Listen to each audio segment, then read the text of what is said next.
es esta. Em,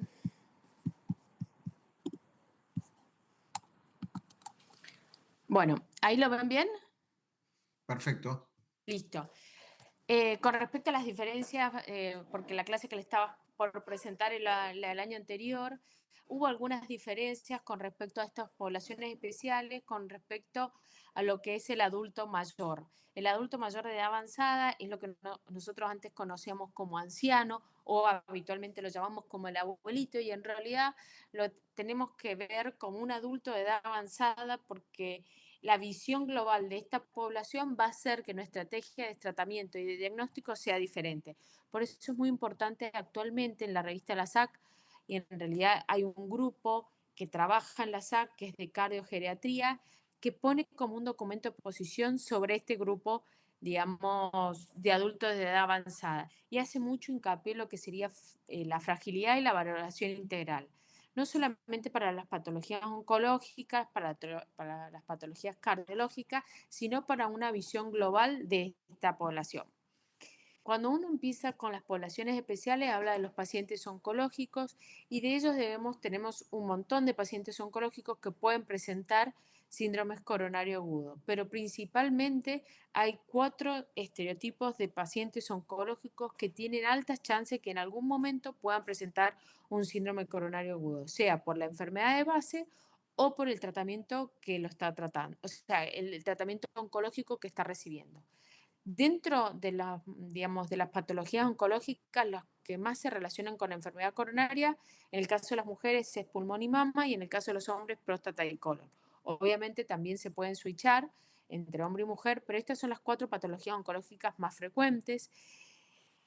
Está creciendo la enfermedad coronaria, la sobrevida, porque los tratamientos hacen que la sobrevida de estos pacientes sea mayor, pero también está creciendo la población superviviente o sobreviviente de las patologías oncológicas, porque también el advenimiento de nuevas drogas y principalmente de la inmunoterapia hace que estos pacientes ya no tengan una mortalidad por la patología oncológica, sino tengan una mortalidad por la patología, digamos, cardiovascular, ya sea por disfunción ventricular asociada al tratamiento del cáncer, como también puede ser por enfermedad o sea, enfermedad coronaria asociada al tratamiento, como la propia patología oncológica. Y esto se sitúa entre un 3 al 5%.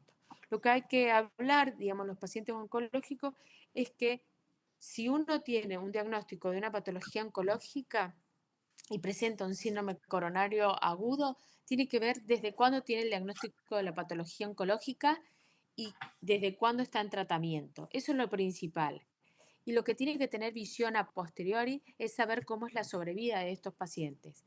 ¿Qué quiero decir con sobrevida? Es qué tipo de tratamiento, aparte de quimio, radioterapia o inmunoterapia o algún otro tratamiento oncológico en sí, sino también el tratamiento quirúrgico, porque los síndromes coronarios agudos van a llevar a una doble interrogación y si el paciente ya está programado para hacer una cirugía, ya sea por reducción de tumoral o porque la sobrevida va a ser mayor a través de la cirugía, tenemos que pensar en esta doble interrogación si el paciente presenta un síndrome coronario agudo.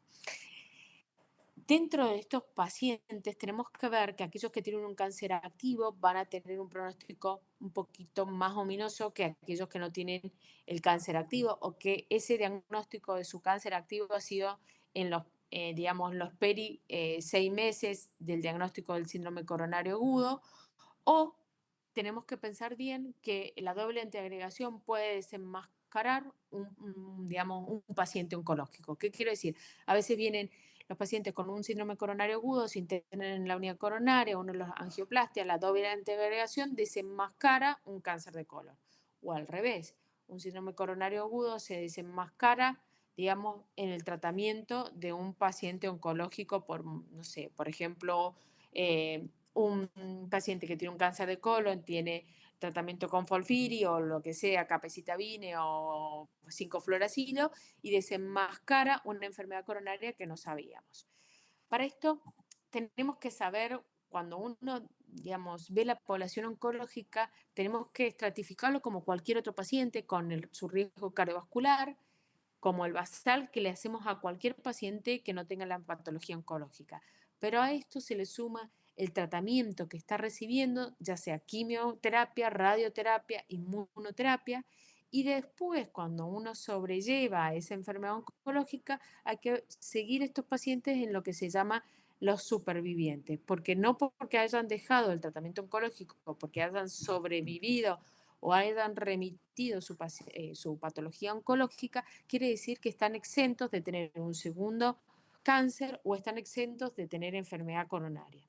Pacientes que tienen, por ejemplo, el bimodal de los pacientes con linfoma de Hodgkin, que habitualmente se da entre los 20 y los 40 años, o sea, tiene una bimodalidad. Los pacientes que recibieron radioterapia a los 20 años, esos pacientes a los 40 años probablemente tengan una enfermedad cardiológica o vascular mayor que aquellos que no recibieron radioterapia. Es cierto que esto lo vemos ahora por un tratamiento radioterápico, o sea, radioterapéutico bastante diferente que hay al actual. Ahora es más localizado, antes era ocupado todo el tórax, por lo que la radiación a nivel central, o sea, coronario, valvular, era mucho mayor.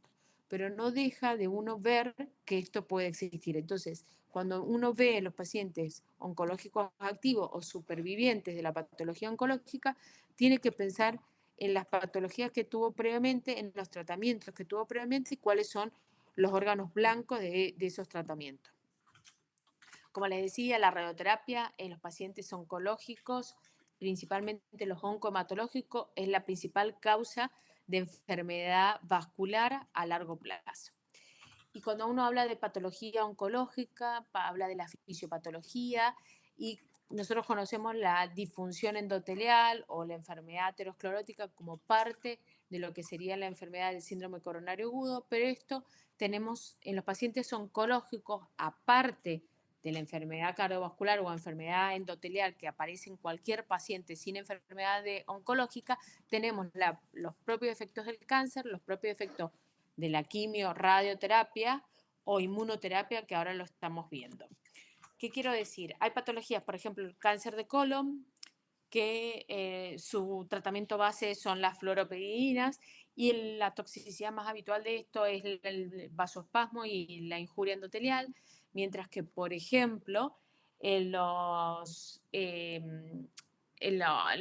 pacientes con un cáncer renal, el bevacizumab o el sunitinib es uno de los tratamientos bases para esta patología oncológica y el bevacizumab es una droga trombótica, principalmente arterial. Entonces, la fisiopatología del síndrome coronario de un paciente que está recibiendo 5-fluoracilo va a ser muy diferente a la que tenga un paciente recibiendo, por ejemplo, bevacizumab, independientemente de su síndrome coronario agudo que puede ser por disfunción endotelial y su placa de aterosclerosis. Yo hablo si uno puede diferenciar eso de una consecuencia, digamos, directa de su tratamiento oncológico.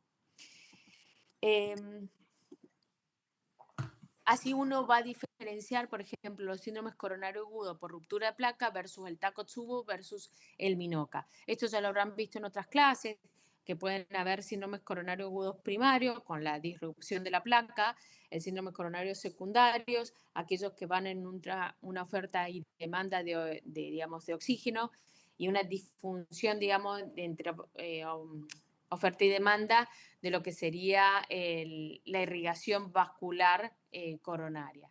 Y los Minoka o ANOCA, que esto es la diferencia de si tienen o no obstrucción y que una coronariografía nos las diferencian y una resonancia nos ayuda a estos que no tienen enfermedad obstructiva, digamos, vascular anatómicamente, que uno lo diferencia en hemodinamia, la resonancia sí nos va a ayudar el aporte del tejido, ver cómo se distribuye el isquemia, si es epicárdica, subepicárdica o intramiocárdica. Así, por ejemplo, un caso clínico, paciente con un cáncer de sexo que se somete a una cirugía, dentro de la cirugía tiene una TV monomórfica y uno no entiende qué es lo que está pasando, ingresa a la unidad coronaria, tiene disfunción de grado severo del ventrículo izquierdo, pero tiene un electrocardiograma normal con troponinas positivas y uno lo que ve es que esta paciente no tenía antecedentes o factores de riesgo, tener un ecocardiograma normal y cuando uno puede discernir qué es lo que le va a hacer, si una coronariografía o una angiotomografía, y uno ahí tiene que ver cuál es el mejor estrategia de acuerdo a la situación clínica, al laboratorio, a la disfunción que tenga o no.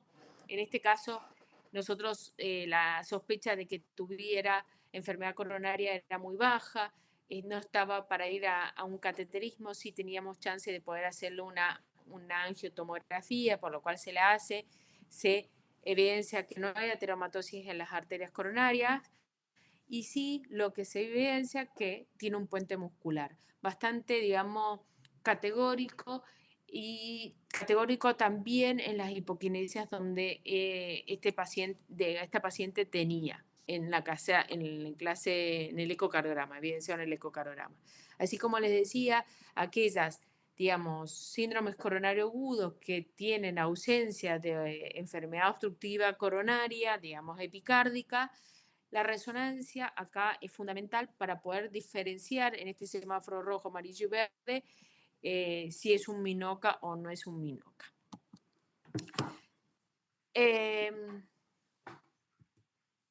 Así las guías, tanto de síndromes coronario agudo como la guía de lo que sería de caro-oncología, nos hablan de lo que sería el síndrome, el Takotsubo, que es este balonamiento medio apical que uno lo ve en el ecocardiograma y también lo puede ver en el catetrismo, es diferenciar si es obstructiva o no obstructiva y qué es lo que le está sucediendo a este paciente. Hay algoritmos muy directos a uno donde puede diferenciar esto. Para decir que es un taco, hay ecocardiograma que lo demuestra como tal, pero para decir que es un Takotsubo, sí o sí uno tiene que hacer el cateterismo y, digamos, no evidenciar enfermedad epicárdica y con ello uno va por diagnóstico de descarte en el sentido de que no tiene enfermedad epicárdica oclusiva, por ende, lo más probable que sea esto un Takotsubo y lo culmina el diagnóstico la resonancia.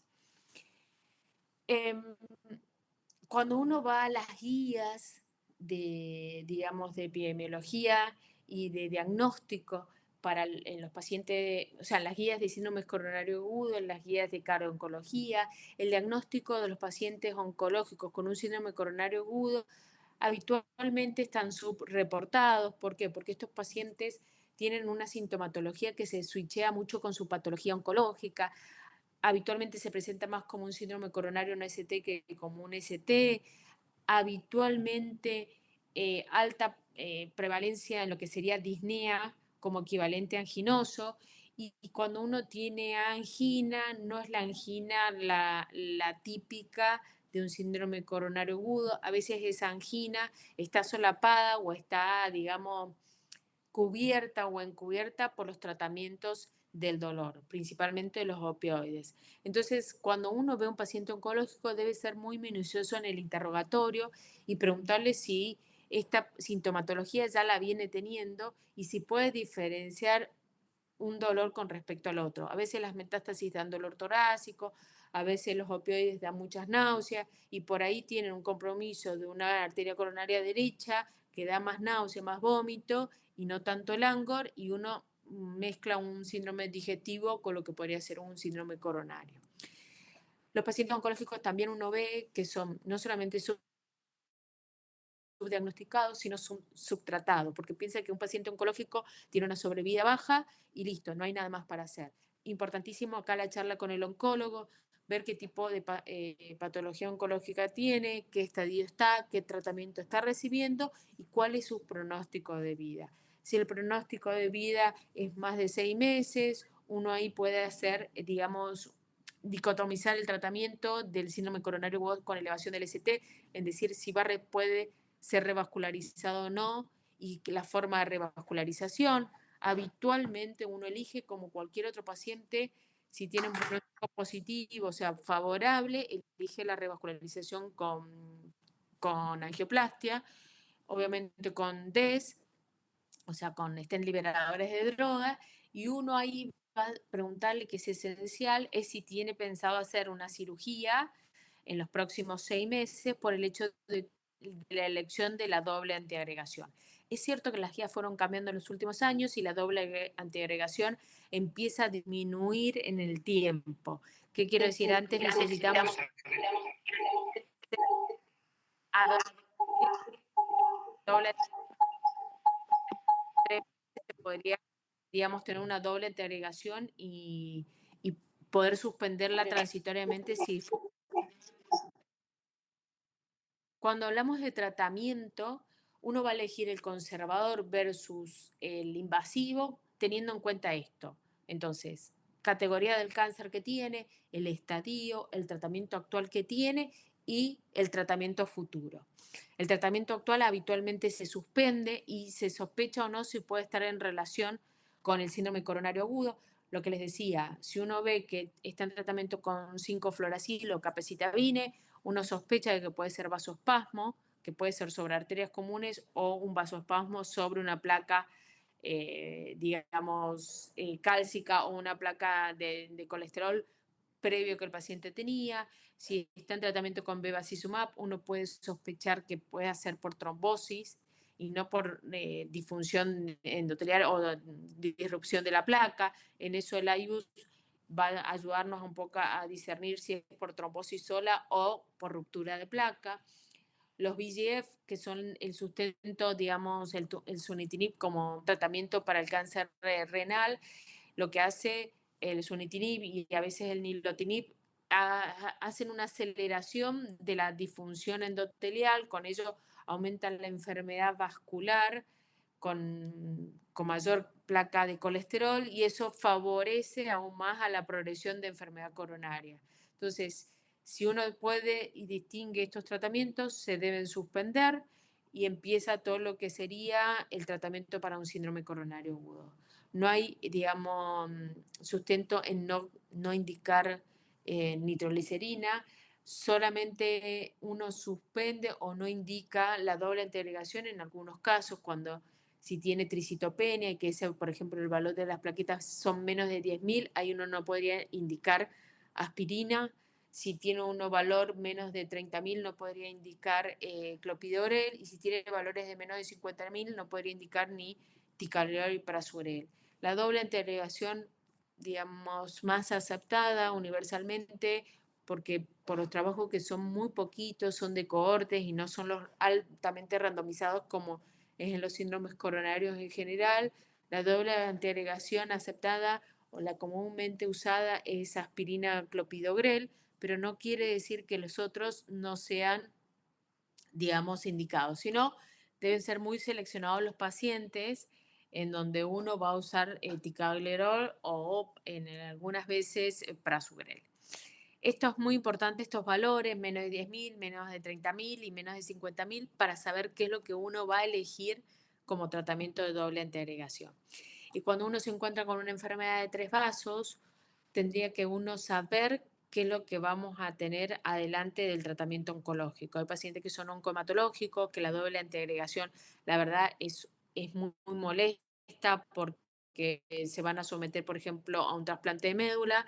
Entonces, estos pacientes, si es tres vasos y son angioplastiables las lesiones, uno ahí tiene que echar mano más a lo que sería la cirugía que a una angioplastia de múltiples vasos. ¿Por qué? Porque la cirugía a lo sumo tendrá un mes de espera para el trasplante, pero no vas a correr el riesgo de que vas a tener que suspender la doble antiagregación como si lo harías en una angioplastia de múltiples vasos.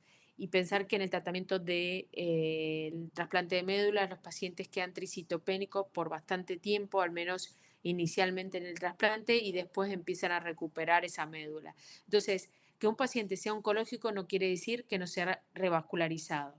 Que un paciente sea oncológico no quiere decir que sea negado para la cirugía o la angioplastia, pero sí es un paciente que hay que tener en cuenta el tratamiento que tiene actual, el cáncer, si es activo o no, y la expectativa de vida como el tratamiento a futuro.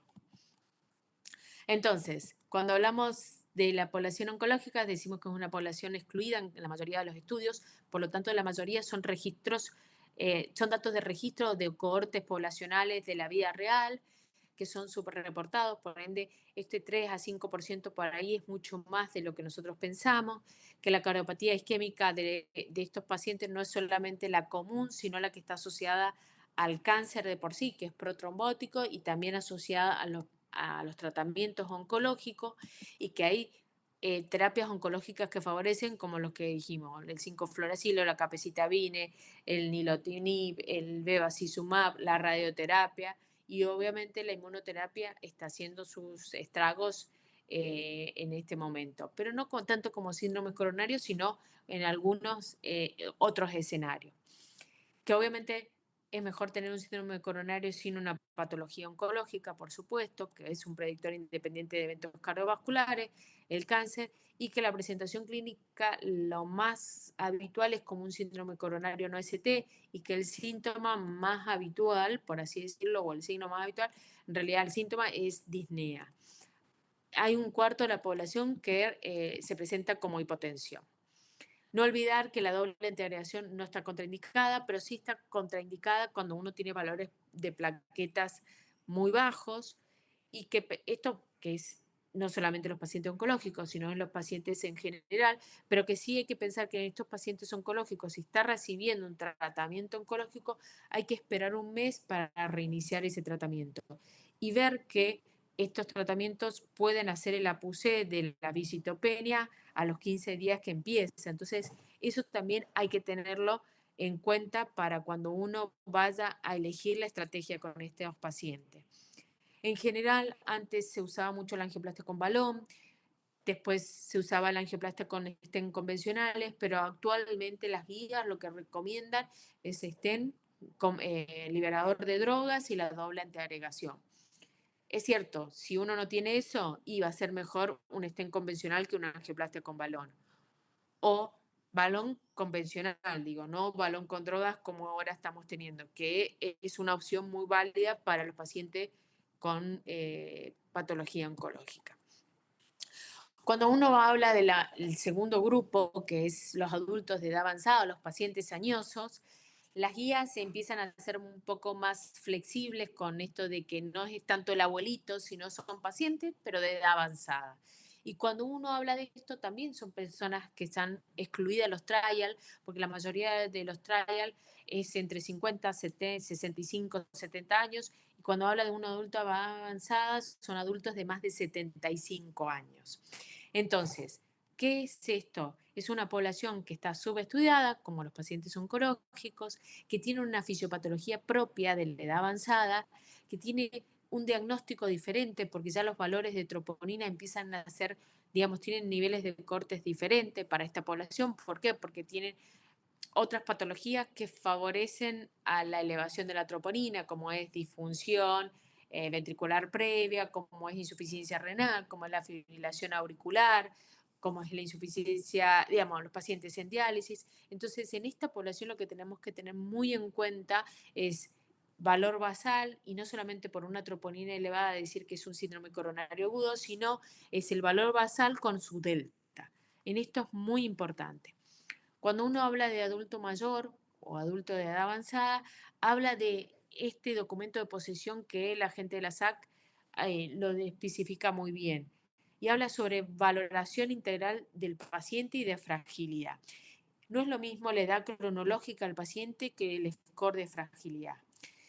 ¿Y esto por qué es? Porque dentro de lo que es el adulto de edad avanzada se habla de los síndromes geriátricos, donde la persona en sí a esa edad y más, se valora el estado mental, el entorno social de ese paciente, la capacidad funcional, la capacidad nutricional y de las comorbilidades clínicas que tiene. Todo esto va a ser un todo para poder decidir si este paciente puede ser revascularizado o no, o cómo seguir. Obviamente siempre teniendo en cuenta las decisiones del paciente. Eso uno no puede ir en contra, digamos, de las decisiones de los pacientes.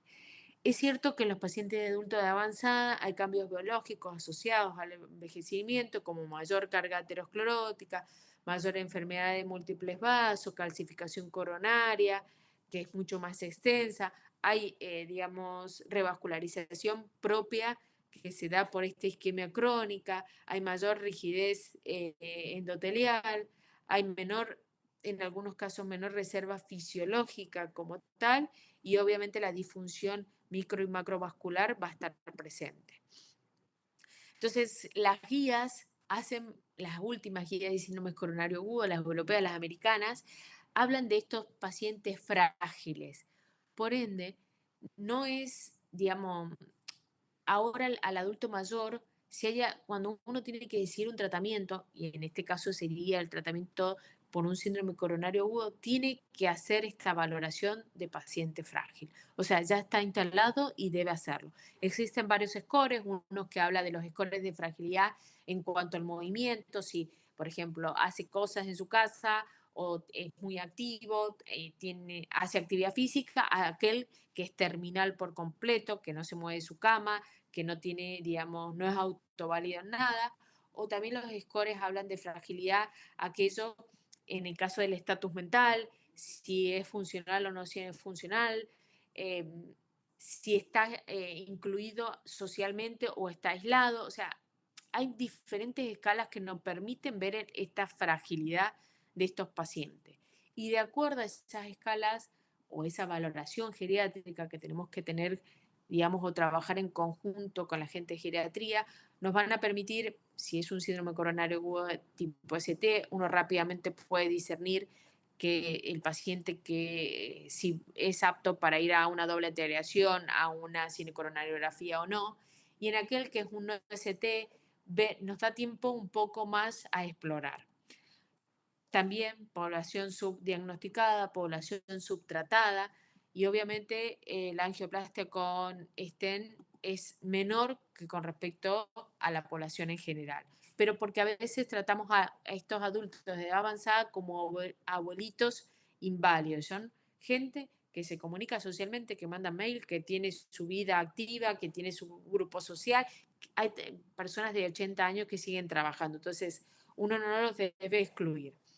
Y ahí hablamos un poco acá en la tabla 2 habla de estos síndromes geriátricos, de la fragilidad, el deterioro cognitivo, cómo uno lo va viendo, esta polifarmacia que interactúan no solamente digamos, los medicamentos carológicos, sino los medicamentos que tienen por alguna patología gastrointestinal o porque tienen algo de deterioro cognitivo, y la mayoría están relacionados con la interacción a nivel de la citocromo P450, en el hígado, aquellos que se eliminan por riñón, si tienen insuficiencia renal, que pueden estar estas pastillas un poco más con una vida media más prolongada y pueden favorecer algunas cosas como puede ser el sangrado. Entonces eso no lo tenemos que perder de vista cuando uno decide algunos, digamos, tratamientos en nuestros pacientes.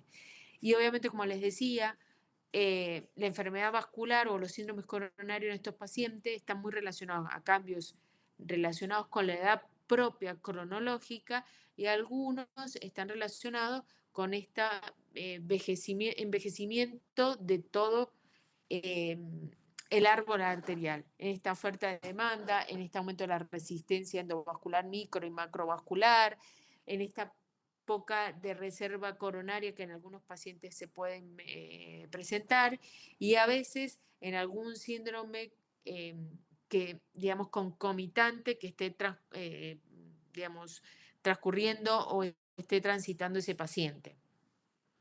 A veces se gatillan por eventos o estrés, digamos, físico y a veces se gatillan por estrés emocional.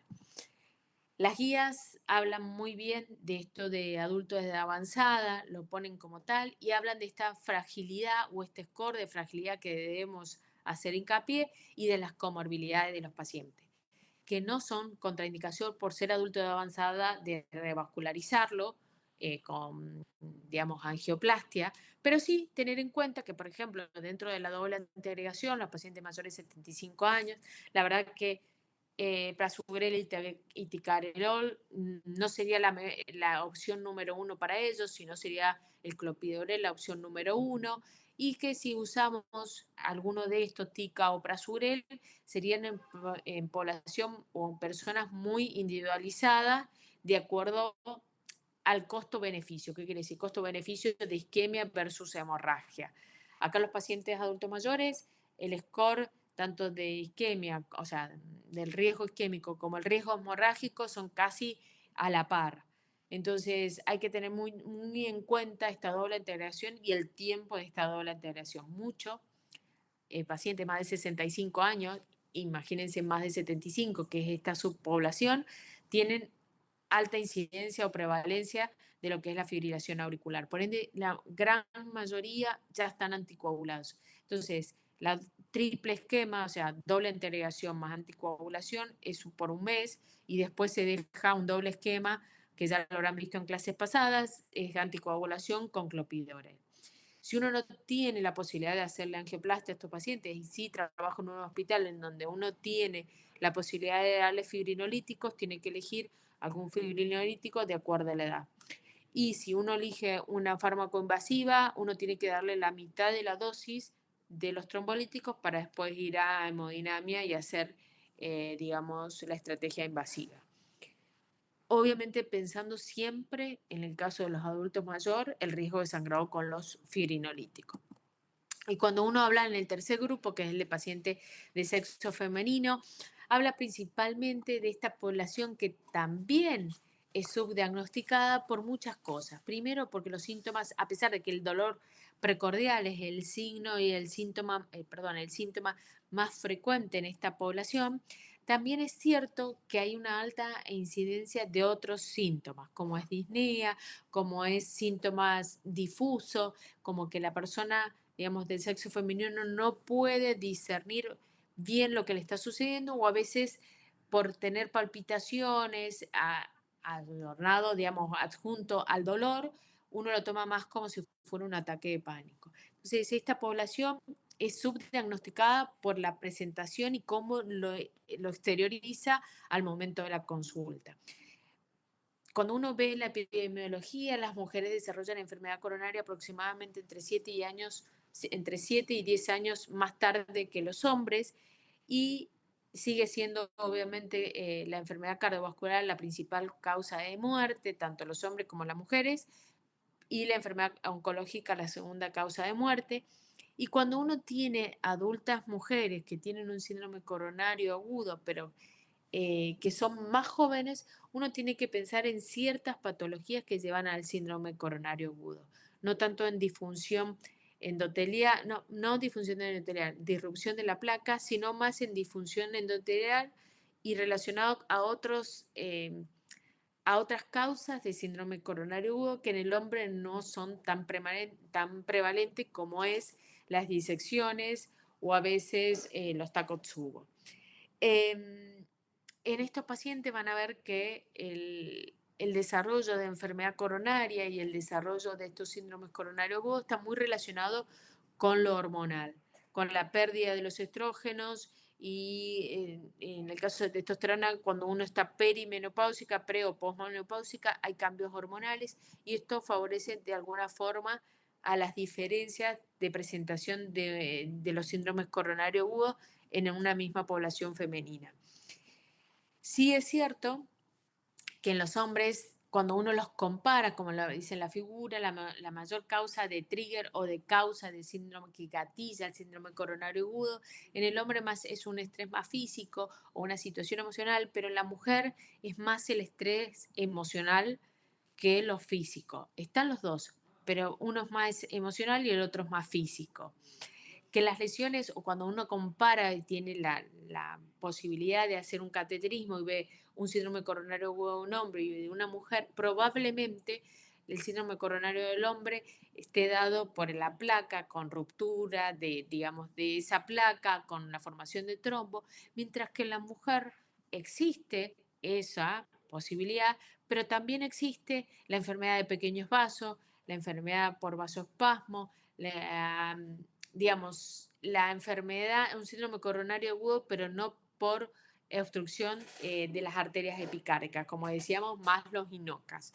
Y una patología que es muy frecuente, que se presenta en síndromes coronarios agudos en pacientes muy jóvenes, menos de 50 años, que es las disecciones coronarias. Estas disecciones coronarias se asocian a ejercicios físicos, se asocian a patologías concomitantes, como pueden ser algunas reumatológicas, hay que hacer hincapié en las personas que han tenido embarazos y han tenido algunas intercurrencias en ese embarazo, si preeclampsia, hipertensión o si está cursando el puerperio. O sea que en la mujer no solamente hay que quedarnos como que es vasoespasmo o es disección o es microvascular, sino un poquito ahondar más, como los oncológicos, ahondamos más para lo que sería el tratamiento oncológico y su cáncer. En la mujer, ahondar más en las patologías reumatológicas o en el caso de que sean, digamos, que hayan tenido gestaciones, cómo fue su embarazo y su puerperio. Em, También las mujeres a la misma edad tienen alta prevalencia de algunas patologías oncológicas, por ende también se empiezan a switchar con los pacientes oncológicos. El cáncer de mama es más prevalente en esas edades, por ende los tratamientos oncológicos también van a favorecer a la aparición de la enfermedad coronaria. Y obviamente tienen los mismos factores de riesgo cardiovascular que los hombres, a veces de acuerdo a dónde se sitúe en el mapa, por así decirlo. Hay pacientes que son más fumadoras que otras, hay pacientes que son más hipertensas que otras, de acuerdo si son de latinas, si son europeas o si son asiáticas. Eh, Eso no difiere por sexo, sino va a diferir más que nada por el hecho de dónde estén viviendo. Cuando uno busca en la bibliografía, digamos, qué es lo que esta subpoblación, por qué no está bien, digamos, estudiada, en realidad en los últimos años empieza a ver estas diferencias, empiezan a ver como diferentes puntos de corte de troponina, todavía no establecido en las guías, pero sí como en el paciente añoso, en el paciente de adulto de edad avanzada, tenemos un punto de troponina que decimos, bueno, está alta porque tiene insuficiencia renal, entonces tenemos que ver el delta. En el caso de la mujer sucede lo mismo. Y cuando uno habla de mujer, obviamente el diagnóstico se hace igual que cualquier paciente, el tratamiento va a ser igual que en el hombre, en el sentido de que va a ser revascularizado con, si se puede, con DES, o sea, con angioplastia con stent liberadores, como siempre. No hay diferencias en la doble o triple esquema si lo necesitara, pero sí cuando en la subpoblación femenina hay, digamos, un huequito para una diferencia. Y ahí es el caso del embarazo. Los criterios diagnósticos para el síndrome coronario en las mujeres embarazadas es igual que en las mujeres no embarazadas o en la población general, y que sí es cierto que porque esté embarazada no quiere decir que no tenga que recibir tratamiento para ese síndrome coronario tipo ST. Sí, no es la mejor escena, no es el mejor escenario, eso está clarísimo, pero sí es cierto que necesitamos reperfundir esa arteria coronaria. Lo mejor es hacerlo a través de un equipo multidisciplinario donde el obstetra intervenga, donde el ginecólogo intervenga y donde el cardiólogo intervencionista como cardiólogo clínico intervenga. Y que digamos, el tratamiento del síndrome coronario no debe posponerse porque está embarazada o porque vamos a esperar el parto y después tratamos el síndrome coronario agudo. Eso no es así. Síndrome coronario agudo tipo ST diagnosticado es un síndrome coronario agudo tipo ST tratado. Obviamente que es una situación de riesgo mayor que si no estuviera embarazada. Obviamente dependerá del trimestre en donde está la paciente, digamos, cursando su embarazo. Y sí es cierto que hay, digamos, frecuencia en donde aparece más el síndrome coronario agudo, que es en el último trimestre o en la fase, digamos, en el puerperio, en el posparto inmediato. Entonces, como conclusión, que los síndromes coronarios agudos en estas poblaciones no se las debe olvidar, son poblaciones que están subdiagnosticadas, están subreportadas y que no porque son diferentes o tienen una pequeña proporción en los trials, no quiere decir que deben ser tratadas. A tener en cuenta en los pacientes que son oncológicos estos tips: tipo de cáncer, qué tratamiento está recibiendo, cuál es su perspectiva de vida, si es más de 6 meses o no, y si va a recibir un tratamiento quirúrgico en los próximos 6 meses. Eso es lo principal que debemos saber para poder elegir nuestra estrategia, ya sea angioplastia con valor con drogas, angioplastia con stent liberadores y nuestra doble antiagregación. En el caso del adulto de edad avanzada, principalmente el score de fragilidad, hablar con el geriatra y si esto uno lo ve que es plausible a poder hacer una angioplastia, ver también un esquema corto de doble antiagregación y sin olvidarse que el clopidogrel es el antiagregante elegido en esta población, más sobre el caso, o sea, por encima de lo que sería el ticagrelor y el prasugrel. Y que si tenemos la estrategia que no es invasiva, pero sí es con trombolítico, elegir el trombolítico adecuado para los pacientes mayores de 75 años. Y si elegimos una fármaco invasiva, dar la mitad de la dosis de los trombolíticos para ir a la fármaco invasiva. Y en el caso de las mujeres, no olvidar también pensar en estas patologías que favorecen digamos, una fisiopatología diferente a la disrupción de placa, como es la disección coronaria, como es el vasoespasmo, como es la enfermedad microvascular. Y eso está muy asociado a enfermedades reumatológicas o al puerperio, o sea, al embarazo como tal, a los cambios hormonales.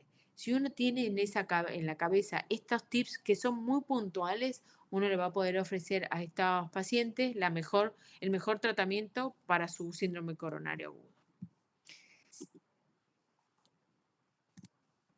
Con esto estaríamos terminando la clase. Si tienen, digamos, alguna pregunta, me la dicen.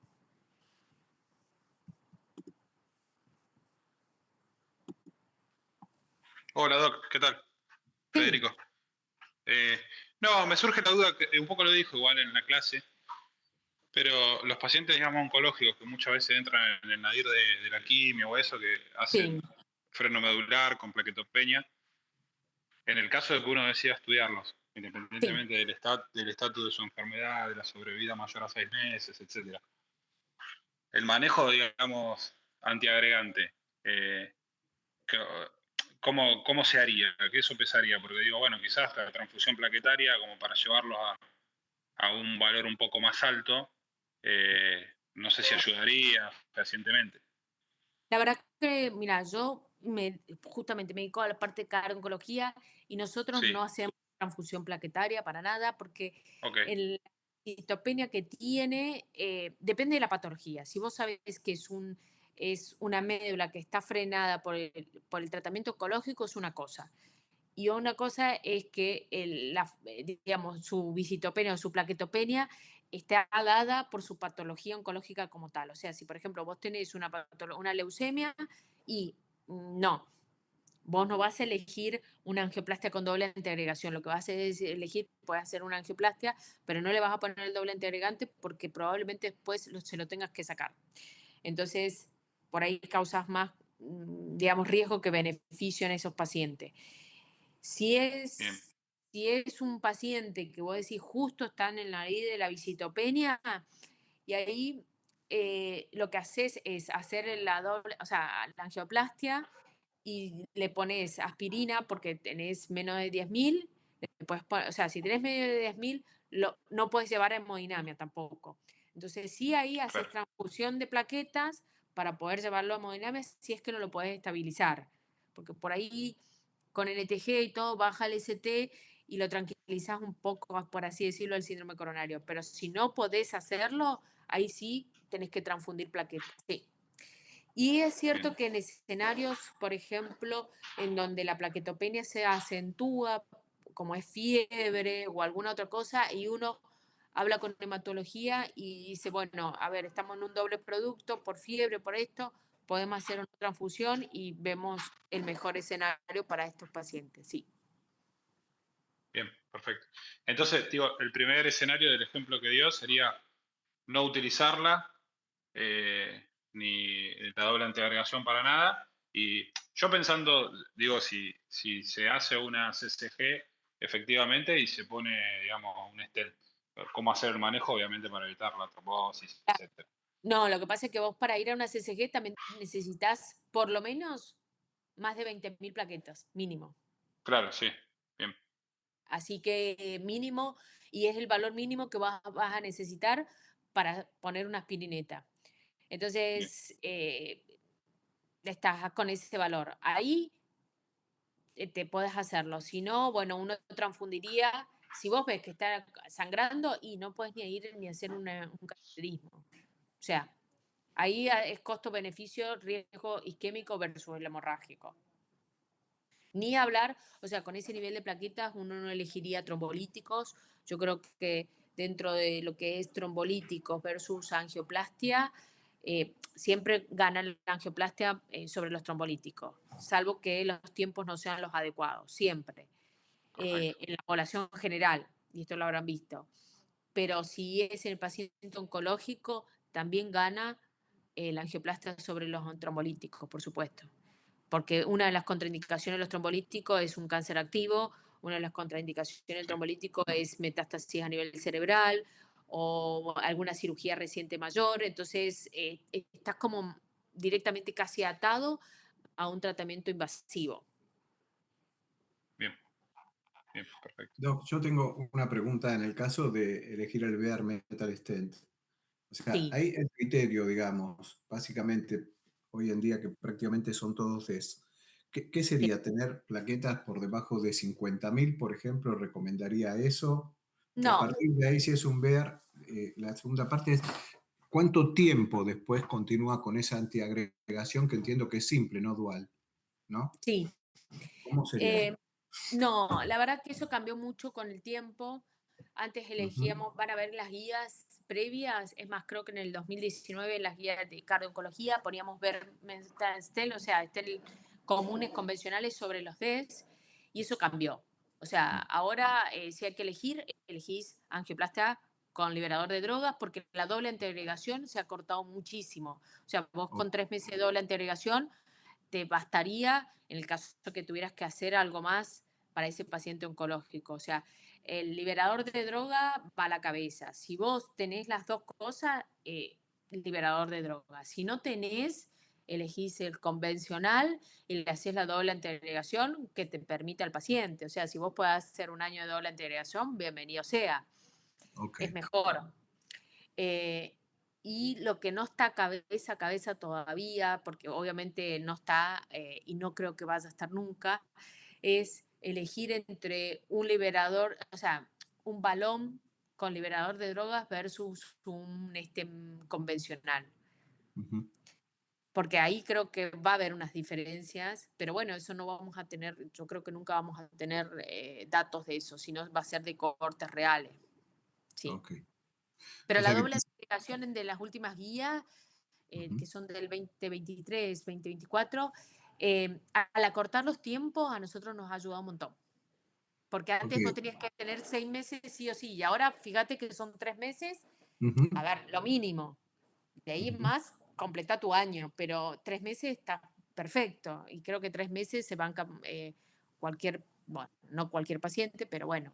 Pero un paciente, por lo menos uno está considerando angioplastiarlo como para continuar después, digamos, su sobrevida. Claro, Claro. antes uno ni, te decías paciente oncológico, yo llevo más de 20 años en la unidad coronaria y antes decías paciente oncológico, no, listo, ya no haces Ujú. nada Ujú. Ujú. y no así.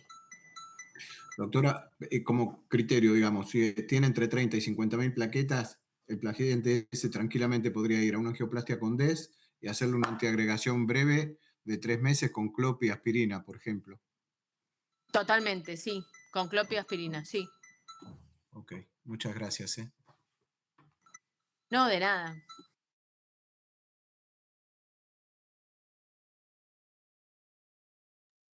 No sé si tienen alguna otra duda. No, pero yo sigo, entonces aprovecho, si por debajo de 30.000, digamos, si fuese por debajo de 30.000, voy a lo mismo, solo que le dejo aspirina nada más. Sí, tal cual. Lo mejor sería aspirina. O sea, a ver, más de 50 tenés permitido ticagrelor y prasurel. Ujú. Menos de 50 podés clopi y obviamente y aspirina. Menos de Ujú. 30 el clopi no. Y menos de Ujú. 10.000 la aspirineta tampoco. O sea que entre Nada. 10 y Ujú. 30 tendrías que solamente poner aspirineta. Excelente, excelente, muy claro, Ahí muchas va, gracias. perfecto. Y yo quería llegar un poco a esa parte, así que bueno, gracias Darío, me salvaste. No, por favor. favor. Gracias a la doctora. Muy claro eso, muy preciso.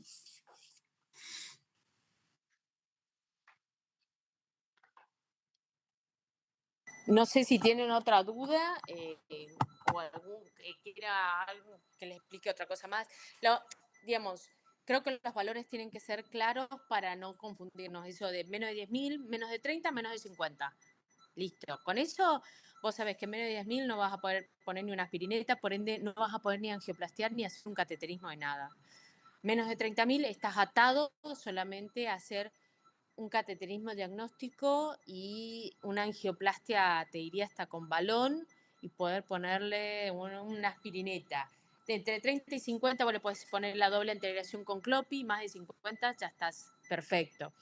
Entonces, eso tiene que ser, digamos, el esquema que uno debería. Obviamente que esto uno después lo empieza a charlar con el resto del equipo. Si vos decís, bueno, tiene ahora menos de 30.000 plaquetas, pero yo ya sé que la semana que viene empieza a mejorar y bueno, es el escenario que hablaban, que me preguntaban antes. Uno transfunde un poquito de plaquetas y lo lleva hasta que la médula se regenere un poco. Pero bueno, esto es paciente por paciente.